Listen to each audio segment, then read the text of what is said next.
Hey guys, bad boys ride or dye. First day പോകും എന്ന് പറഞ്ഞു പോയി കാണും എന്ന് പറഞ്ഞു പോയി കണ്ടു. പക്ഷേ ഒട്ടും പ്രതീക്ഷിക്കാതെയാണ് കണ്ടത്. കാരണം അവിടെ ചെന്നപ്പോൾ 3 പേരെ സിനിമയ്ക്കുള്ളൂ. 12 പേരില്ലാതെ സിനിമ ഇടത്തില്ല എന്ന് പറഞ്ഞു. റിലീസാണെങ്കിലും എന്താണെങ്കിലും അവർക്ക് നഷ്ടമാണെന്ന് പറഞ്ഞു.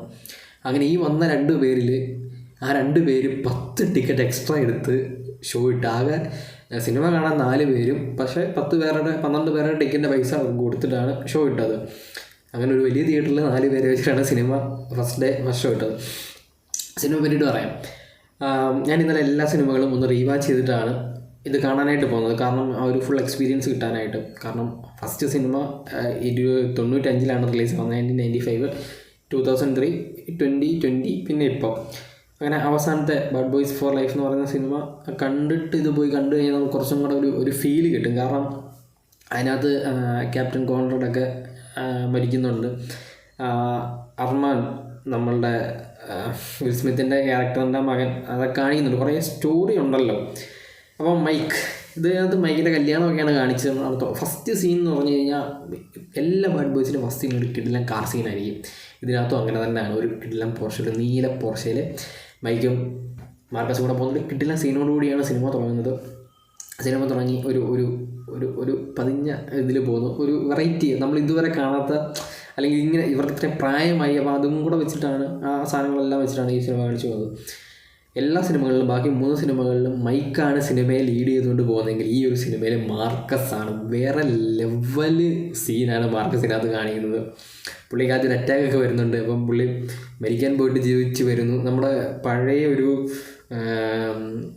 ശ്രീനിവാസനൊക്കെ ഉള്ള സിനിമയ്ക്കകത്ത് ശ്രീനിവാസൻ ഇങ്ങനെ എന്തോ ക്യാൻസർ ആണെന്ന് പറഞ്ഞിട്ട് പുള്ളി ഇല്ലാത്ത ധൈര്യങ്ങളൊക്കെ വരില്ലേ, അതേ ഫീലാണ് ഇതിനകത്ത്. ഫുള്ളി പിന്നെ ഫയർ ഒരു സീനും ഇല്ല. എല്ലായിടത്തും പോയി അച്ചം വെടിവെപ്പൊക്കെയാണ്.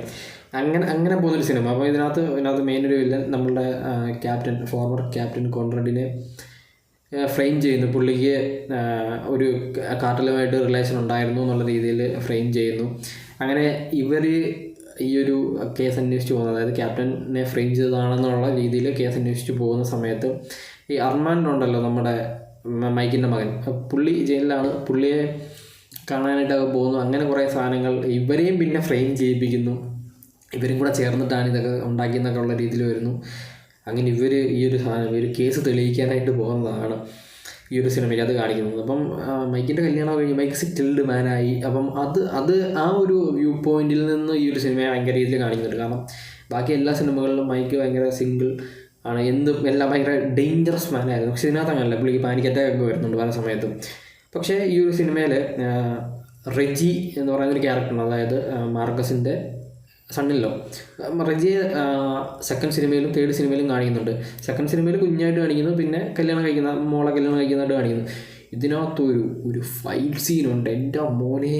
അത് ഈ സിനിമയിലെ ദ ബെസ്റ്റ് ഫൈറ്റ് സീനുകളിൽ ഒന്നാണത്. നമ്മളിങ്ങനെ ജഡ്ജ് ഓഫ് ദ സിറ്റി രോമ എഴുന്നേറ്റ് നിൽക്കും. ഒരു കൊച്ചു പയ്യനായിരുന്നവൻ ഒരു മറൈൻ ആണ്, അല്ലെങ്കിൽ ഒരു മിലിറ്ററി ഓഫീസറാണ്, ഗെയിം കളിച്ചുകൊണ്ടൊക്കെ കാണിക്കുന്നത്. പക്ഷെ തോക്കെടുത്ത് വെക്കുന്ന വെടിയും ആക്ഷൻ സീക്വൻസും ഒരു രക്ഷയില്ല. ഒരു വീടിനകത്തുള്ള ഫൈറ്റ് സീനാണ്. ഗംഭീരം എന്ന് പറഞ്ഞാൽ ഗംഭീരമായിട്ടാണ് അത് ഫ്രെയിം ചെയ്തിരിക്കുന്നത്. ഇതിൻ്റെ ഡയറക്ടേഴ്സ് കിടിലമായിട്ടാണ് സാധനം ചെയ്തു വെച്ചിരിക്കുന്നത്.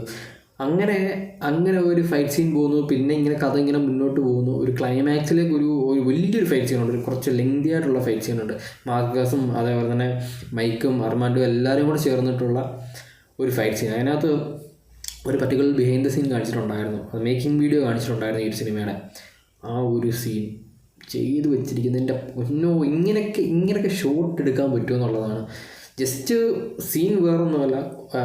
മൈക്ക് ഒരു ഗണ്ണുമായിട്ട് പോയി വെടിവെക്കുന്നത് ആണ്, ഒരു പിസ്റ്റലുമായിട്ട് പോയി വെടിവെക്കുന്ന സീനാണ്. പക്ഷേ അത് എടുത്തു വച്ചിരിക്കുന്നത് ഒരേ സമയം അത് ഫസ്റ്റ് പേഴ്സണായിട്ടും കാണിക്കുന്നുണ്ട്, മൈക്കിൻ്റെ ക്ലോസപ്പ് എക്സ്പ്രഷനും കാണിക്കുന്നുണ്ട്. ബ്രില്യൻ്റ് എന്ന് പറഞ്ഞാൽ ബ്രില്യൻ്റ് ഷോട്ടാണത്.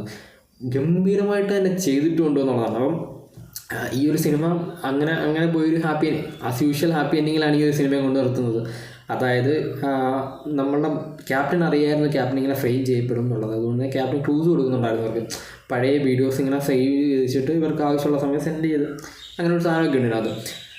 അത് കഴിഞ്ഞിട്ട് ഈ സിനിമയുടെ ക്ലൈമാക്സ് ഭയങ്കര ബാക്കിയുള്ള എനിക്ക് ഫസ്റ്റിൻ്റെ ക്ലൈമാക്സ് ഭയങ്കര ഇഷ്ടമാണ് ഗൈസ്. ഭയങ്കര ഇഷ്ടമെന്ന് വെച്ചാൽ ഭയങ്കര ഇഷ്ടമാണ്. കാരണം ആ ഒരു ക്ലൈമാക്സ് ഭയങ്കര എനർജറ്റിക് ആയിട്ടാണ്. ഇതിൻ്റെ ഭയങ്കര അഡ്രിനാലിൻ റഷൊക്കെ ആണെങ്കിലും പിന്നെ നമ്മൾ യൂഷ്വലി കാണാറുള്ള സെക്കൻഡിലും തേർഡിലും കണ്ട പോലത്തെ ഒരു ക്ലൈമാക്സ് ആണ് ഇതിന്. ഇത് ഈ ഒരു ഫ്രാഞ്ചൈസിക്ക് ഒരു പക്ക ക്ലോഷർ കൊടുത്തിട്ടുള്ളൊരു സിനിമയാണ്. കാരണം നമ്മളൊരു 10-29 വർഷമായിട്ട് കാണുന്ന ഒരു ഫ്രാഞ്ചൈസിയെ എങ്ങനെ ക്ലോസ് ചെയ്യണം എന്നറിയാം. ഇനിയൊരു സിനിമ മേ ബി വരാനുള്ള ചാൻസ് കുറവാണ്. ഇത് പറയാൻ പറ്റില്ല, ഡെവലപ്പ് ചെയ്യാവുന്നതൊക്കെ ഉള്ളൂ. പക്ഷേ ഈ ഒരു സിനിമയെ കൊണ്ടുവരുന്നത് ഇമോഷൻസ് ഉണ്ട്, അതേപോലെ തന്നെ ഫാമിലി, സാക്രിഫൈസ്, അങ്ങനെ കുറേ സാധനങ്ങൾ, ഫ്രണ്ട്ഷിപ്പ്, അങ്ങനെ കുറേ സാധനങ്ങൾ വെച്ചിട്ട് ഒരു പ്രോപ്പർ എൻഡിങ് കൊടുക്കാനായിട്ട്, ഈ 2 ക്യാരക്ടേഴ്സിന് ഒരു പ്രോപ്പർ എൻഡിങ് കൊടുക്കാനായിട്ട് ഈ ഒരു സിനിമയ്ക്ക് സാധിച്ചിട്ടുണ്ടെങ്കിൽ ഡയറക്ടേഴ്സ് അങ്ങനെ തന്നെയാണ് ഈ ഒരു സിനിമ ചെയ്തു വെച്ചിരിക്കുന്നത്. പ്രത്യേകിച്ച് ആ ഒരു മൈക്ക് എന്നുള്ള ക്യാരക്ടറിനെ നമ്മൾ ഇതുവരെ കണ്ട മൈക്കിൽ നിന്ന് എൻ്റയർലി ഡിഫറെൻ്റ് ആയിട്ടൊരു മൈക്കായിട്ട് തന്നെ അത് ഒരു പക്ക ഫാമിലി, ഒരു ഫാദർ എന്നൊക്കെയുള്ള റെസ്പോൺസിബിലിറ്റി ഒക്കെ ഉള്ള ഒരു സാധനം അത് ആ ക്ലൈമാക്സിനകത്ത് കറക്റ്റായിട്ട് കാണിക്കുന്നുണ്ടോ എന്നുള്ളതാണ്. അങ്ങനെ കൊണ്ട് നിർത്തിയിട്ടുള്ള ഒരു സിനിമയായിട്ടാണ് എനിക്ക് പേഴ്സണലി ഫീൽ ചെയ്തത്. അതുമാത്രമല്ല എൻ്റെ സോങ്സ്, ബാക്ക്ഗ്രൗണ്ട് സ്കോർ, മ്യൂസിക് ഗംഭീരം എന്ന് പറഞ്ഞാൽ ഇതിനകത്ത് ഒരു സീൻ പോലും നമുക്കിങ്ങനെ ഇപ്പം ബോറടിക്കുന്നതായിട്ട് തോന്നില്ല. ആകെ 2 മണിക്കൂറുള്ള സിനിമ. ഇൻ്റർവെൽ ഇല്ലാതെ നമ്മൾ കണ്ടു കഴിഞ്ഞാലും, ഞാൻ ഇൻ്റർവെൽ ഇല്ലാതാണ് കാണുന്നത്, പക്ഷേ നമ്മളിങ്ങനെ ഇരുന്ന് കണ്ടുപോകും. അടുത്ത സീൻ എന്താണ് എന്നുള്ള രീതിയിൽ. അത് പ്രത്യേകിച്ച് തിയേറ്റർ എക്സ്പീരിയൻസ് മസ്റ്റാണ് ഈ ഒരു സിനിമയ്ക്ക്. കാരണം ഫസ്റ്റ് ബാഡ് ബോയ്സ് കാണുന്ന സമയത്ത് ഭയങ്കര നമ്മൾ കണ്ടൊരു മയാമിയെ അല്ല ഇപ്പോൾ ഉള്ളത്. എൻ്റെ കളർഫുള്ളായിട്ടുള്ള ഭയങ്കര 29 വർഷത്തിന് ശേഷമുള്ളൊരു സാധനമാണ് ഇപ്പോൾ കാണിക്കുന്നത്. അപ്പോൾ അത്രയും ഡിഫറൻസുകളുള്ള ഒരു കിടിലൻ സാധനമാണ് ഈ ഒരു സിനിമ. ദ ബെസ്റ്റ് സിനിമ എന്ന് തന്നെ പറയാം. അത്രയ്ക്കും സൂപ്പറായിട്ടാണ് ഈ ഒരു സിനിമ ചെയ്തു വെച്ചിട്ടുള്ളത്. ഞാൻ കമ്പയർ ടു ഫസ്റ്റ് എന്നല്ല, ഫസ്റ്റ് എനിക്കറിയാം, ഫസ്റ്റ് സെക്കൻഡും എൻ്റെ ഫേവറേറ്റ് ആണ്. മൈക്കിൾ ബേ ആണ് ഡയറക്ടർ. പക്ഷേ ഇതിൻ്റെ മൈക്കിൾ ബേ അല്ല, മറ്റേ 2 ഡയറക്ടേഴ്സ് ഉണ്ടല്ലോ, അവരാണ്. അവരുടെ പേര് ഞാൻ ഇങ്ങനെ മറന്നു പോകും ഇടയ്ക്കിടയ്ക്ക്. അവരാണ് ഈ ഒരു സിനിമയുടെ ഡയറക്ടേഴ്സ്. അപ്പം ഇനി ഈ ഒരു സിനിമയുടെ അടുത്തൊരു പാർട്ട് വരാനുള്ളൊരു ചാൻസ് ഇല്ല.